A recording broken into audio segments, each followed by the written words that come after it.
The United States economy accelerated in the second quarter. The Commerce Department says the nation's gross domestic product, or GDP, rose at an annual rate of 2.8% from April through June. That's more than the 1.9% rate economists had expected for the second quarter.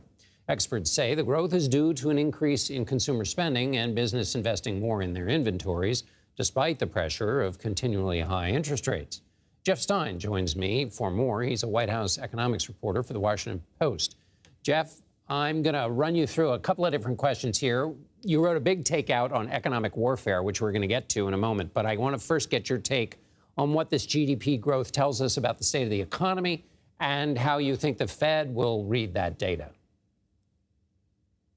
This is one of the best days that people who work in the economic policy shop at the White House have had in a while. There was fears after the last GDP report that we could be heading for a slowdown induced by the interest rates that you referenced. But this is really a Goldilocks report in that it's not like we're seeing a pickup in GDP growth that's consistent with a reacceleration of inflation.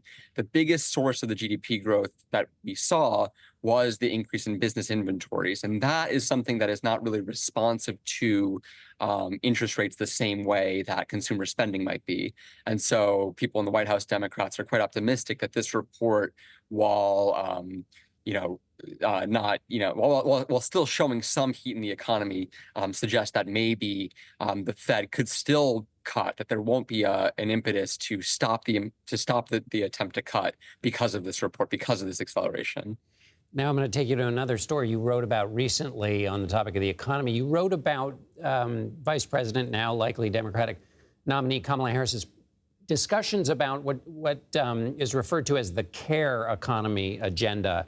Explain what that is and what it seeks to achieve. Yeah, we're in this weird period right now that I'm sure you've noticed where everyone is kind of seeing what they want to in the vice president. They're kind of projecting their hopes and seeing reflected back what they hope she'll be. And that's obviously a great place to be as a presidential candidate. But as the campaign goes on, she has to make some commitments. And one of the ones that she's actually been quite clear on is the set of expansions to the social safety net that Democrats tried under Biden that they weren't able to get through. Harris has signaled very clearly that she's interested in picking these up. And these poll really well, and they also address what a lot of people think are pretty severe crises for the bottom of the income distribution, but also for the middle class: a lack of paid family leave, a lack of childcare, a lack of elder care, issues with health care, sort of bread and butter economic issues for Democrats that Biden had made gestures toward, wasn't able to complete, but Harris has really, in her ability to sort of effectively deliver clear, cogent talking points, has really made clear that these are things that she wants to do. And we're still trying to figure out, what are her priorities exactly. And I think she's been quite deft at letting, as I said, sort of the unions think that she's on their side, letting the big businesses think that she's on their side more than Biden. Both of those can't be true, but found some smart middle grounds to stake out that both sides would be happy to see. Now, I want to get to your big takeout, history of economic sanctions. You suggest they may not be successful or effective in many cases. Yeah, that's right. I mean, we have seen an astonishing increase in the level of economic warfare, and I'm really grateful that you're having me on to talk about it because under the Bush administration, right, under George W. Bush, we saw two truly disastrous wars that most Americans, polling suggests, were quite appalled by. There were huge numbers of casualties, including American troops, a loss of trillions of dollars of U.S. taxpayer money. And so there's been a response in the 15, 20 years since to say, we don't want to see American troops put in harm's way as much. And so the response from U.S. presidents has been, how do we continue to exert the U.S. role on the world stage? How do we continue to assert U.S. foreign policy dominance and act in our interest? And to put it less cynically, to try to improve outcomes in places where maybe dictators are doing terrible things, or maybe regimes are suspending elections or torturing dissidents or whatever.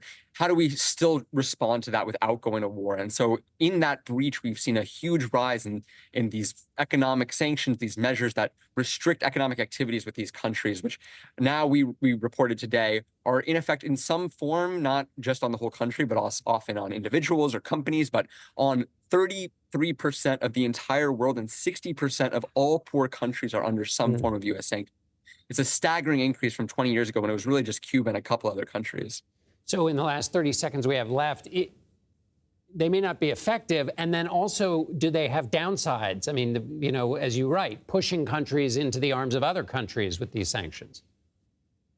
Yeah, we're seeing China and Iran and Russia really step up their attempts to work together because the premise of sanctions really depends on dependence on the US dollar. So if these countries decide that they don't need to access the Western financial system for complicated reasons people should read about in my story, if that's the case, then they can build their alternate sort of outside of that US system financial ties. And we're seeing the US adversaries do that, which risks making this tool less and less effective over time. So it's a fascinating issue, and it really has had tremendous consequences for tens of millions of people all over the world: Cuba, Venezuela, Iran, Nicaragua.